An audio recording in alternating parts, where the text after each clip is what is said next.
This animation demonstrates a hamstring tendon repair with anchors using a double row repair technique for the treatment of a hamstring tear at the hip.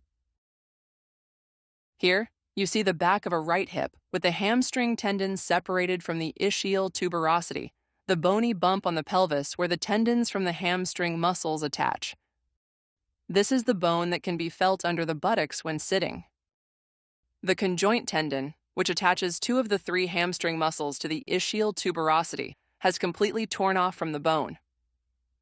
First, a drill guide is placed up against the ischial tuberosity, and drills are inserted into the guide to drill a hole into the bone.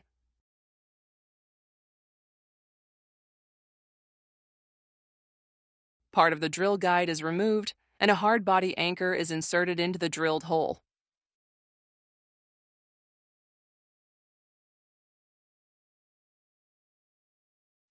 The same steps are repeated for a second anchor. Both anchors are already threaded with two connected strands of thick, flat sutures.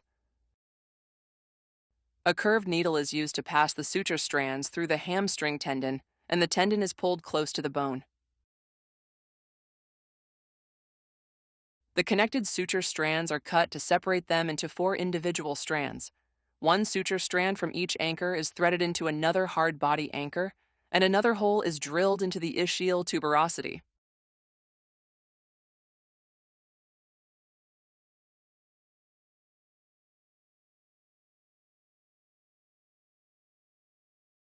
The anchor with the threaded sutures is then inserted into the drilled hole to tack down the hamstring tendon to the bone.